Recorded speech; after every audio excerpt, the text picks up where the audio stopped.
よ。ほらほらほら。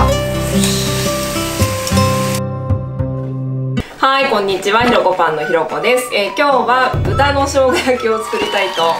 ます。豚の生姜焼きいろいろ好みもあったりいろんな作り方あると思うんですけど、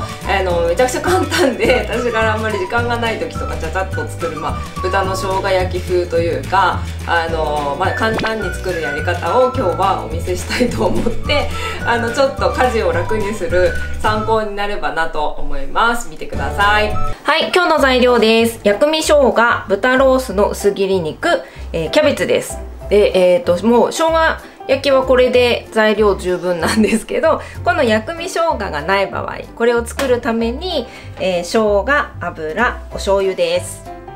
はい、じゃあ早速作っていこうと思うんですけど、豚の生姜焼きといえばキャベツの千切りですよね。はい、ということでフードプロセッサー使って簡単にやっていこうと思います。1人分とかだったらね、キャベツ2、3枚とかだったら上手な方は手で切ればもちろんいいですよ。いいけどすごいこれフープロでカットすると切れ味がいいというか、なんか口当たりもすごくいいんで私は好きなんですけど、はい、でここセットして、ここに薄切り用のこれブレードセットしました。そしてこんな、煙突つけて、はい、でキャベツをあんまりこう欲張ってたくさん入れてもちょっとダメなんですけどこれでいこうか。よし、3枚ぐらいをこうやって包んでくるくるくるくるって巻くとここに入れれるサイズになるので、巻いて突っ込んでください。ちょっとあれですね、私入れすぎるとこうしよう。こんなこともあります。はい、ということでちょっとぐっと最初はグッと入れんだけど入れてやってください。でオンしますね。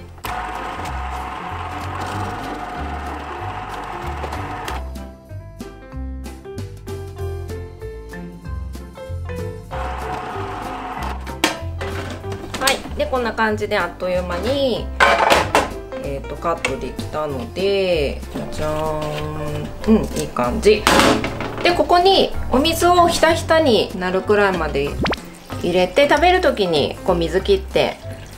やってもらうとシャキッと美味しい千切りキャベツが出来上がります。はい、では薬味生姜の方が、これが作ってない方は今から作るやり方でやってみてください。でこれもう作っておくとだいたい2週間ぐらい自己責任ですけど持つので、これ実はご飯にそのままぶっかけて食べたらもうめちゃくちゃ美味しいし、お刺身とかどうかな、私ほんと何でもつけるんですけど、今日みたいにお肉とかかけるとすっごく美味しいので、これちょっとすごくおすすめなので、今日これを特に紹介したくてこの動画を撮ってるような感じなんですけど、なので、まずこの作り方なんですけど、実は別動画で生姜の保存法とか、私ちょっと話それるけどニンニクの保存法とかあげてるんですよ。でその生姜の保存法のところにも詳しく説明してるので、そちらも見てほしいんですけど、一応今日も改めて作ろうと思います。で生姜無農薬とかだったら皮のままとかでもいいし、気になる方は皮むいていただいて、でこれをフードプロセッサーのメタルブレードにセットして回します。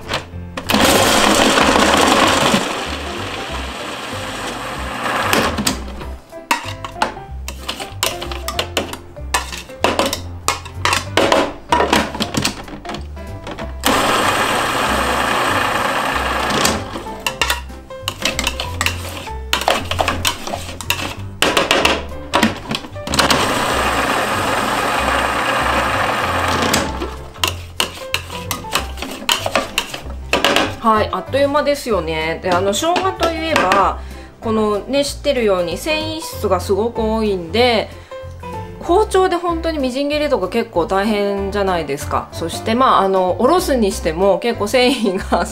おろし金にくっついて面倒くさかったりするんですけど、このフードプロセッサー一気にそれをカットしてくれるんでめちゃくちゃいいです。で私もどうかな、生姜安いお買い得の時とか2つとか3つとか買ってきてガーってやってジップロックで入れて保存しておいたりとかねします。でそれでじゃあちょっと今日は半分だけそれちょっとね保存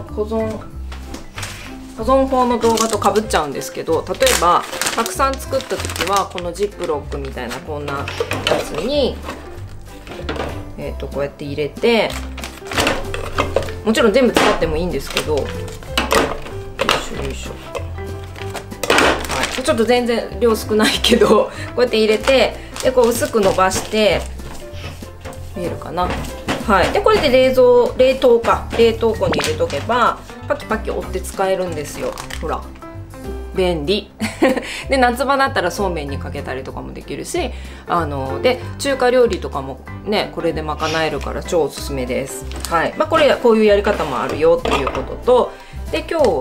の目的は生姜焼きにも使えちゃうっていう。はい、じゃあちょっと容器に入れますね。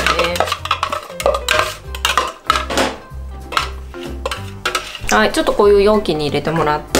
でここになんと醤油と油を入れます。どうかな、分量は適当ですって言ってもあれなんで、ちょっと今だいたいあれですね、1対1かな。あと味を見てもらってもいいんですけど、もうほらこれで美味しそう美味しそうとか言って美味しそうに見えませんとか言って、でこれちょっと味見美味しい。ちょっと油を多くしようかな。はい、今この生姜半分ぐらいの量で今ね、大さじ2と大さじ3ぐらい入ったんですけど、はい、でこれを作っておくと、さっきも言ったようにこれをもうこれで薬味というか味付けも出来上がってる状態なんで、実は今日は豚肉をとにかく焼いてこれでもう豚生姜焼き風っていうことで、そんなやつですはい、じゃあお肉の方いきますね。はい、じゃあお肉登場ですはい、でこれ豚ロースの薄切りのあれです。なんだ、生姜焼き用って書いてあるようなやつですね。はい。でこれを一応ね、めんどくさい時は私もこのまま焼いたりするんですけど、実は、はい、一応この白いところめがけて包丁でこうちょっと筋を切るっていうかしておくとくるってならないから。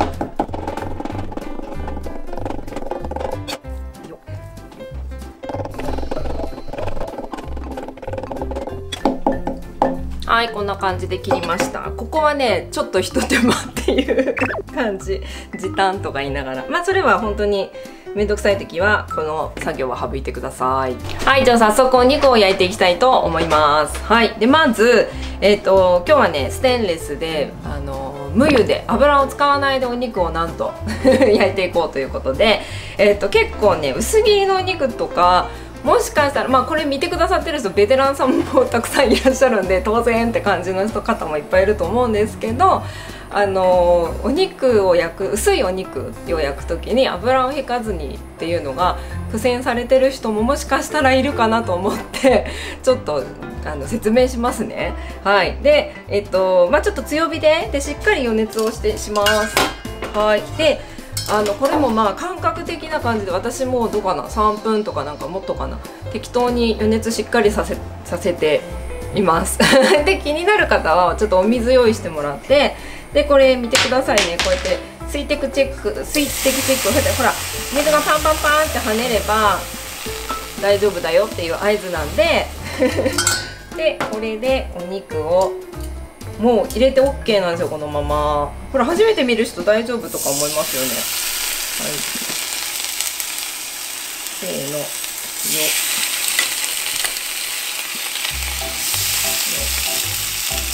ちょ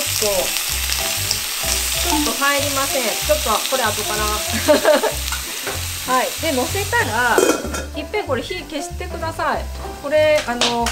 なんていうのかな、心配な方はそれが楽ちんです。ちょっと弱火で焼く、しっかり予熱してから弱火にするっていう手もあるけど、もういっぺん切ってしまった方が気が楽ですはい、安心でしょで10秒ぐらい、今喋ってる間に10秒ぐらい経ったかな。はい、そして10秒経ったら開けてもらって、もうほらほぼいいじゃんみたいな、いいじゃんってちょっと大げさですけど、ベローン、ほらほらほら剥がれるくらいまで焼けてきてるっていう、すごくないですか。でもこの時点で中火ぐらい、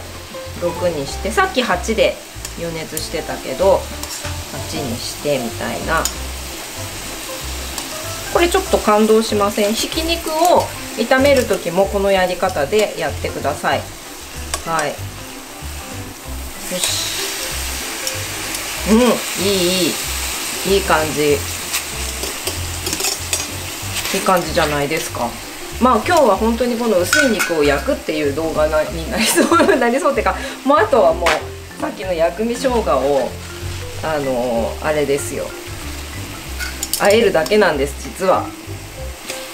なんて簡単な料理はい、でちょっとほら出てくる油をこれでちょっと取ったりなんかしてたら、もっとさらにカロリーオフになりますそれもちょっと嬉しくないですか？ちょっと私はすごい嬉しい。じゃん、取らなくていい油は取らなくていいっていう感じですよね。はい、ここもちょっと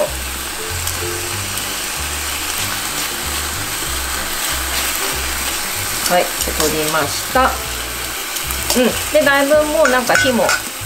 通ってきたっぽいので、さっきの作った薬味のやつを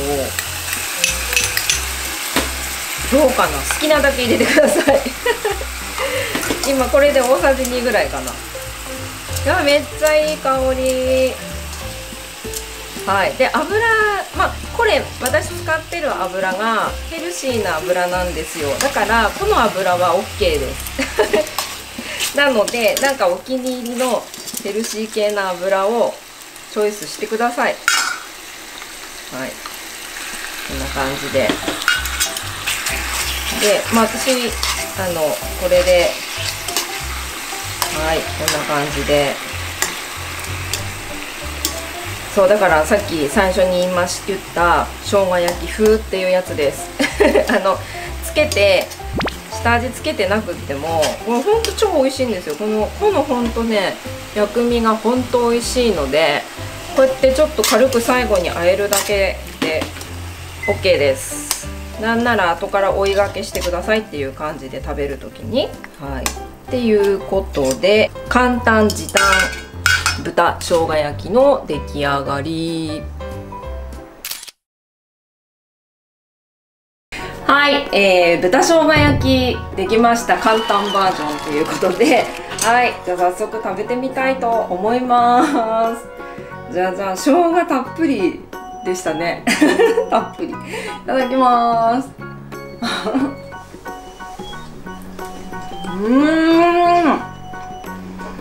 おいしいめちゃくちゃ美味しいです。生姜がたっぷりのように見えると思うんですけど、これがいいですね。女性特に生姜好きかなと思うし、このぐらい入れても全然美味しいです。おかずになるし、もうこのシャキシャキキャベツがたまりません。進むで今日はほら砂糖も入れてないし、醤油と油が決め手かなって思います。その薬味生姜のね味がもう、でもそれだけでも本当に十分美味しいので、油がヘルシーな油を使うことと美味しい醤油を使ってくださいはい、で今日は薬味生姜の作り方もお見せしたのと、あと、キャベツの千切りもそうだし、薄いお肉を焼く時のやり方をちょっと初心者さんには良かったかなって思ったりして、どうですベテランさんばっかりだったらあれですけど、ちょっとぜひやってみてください。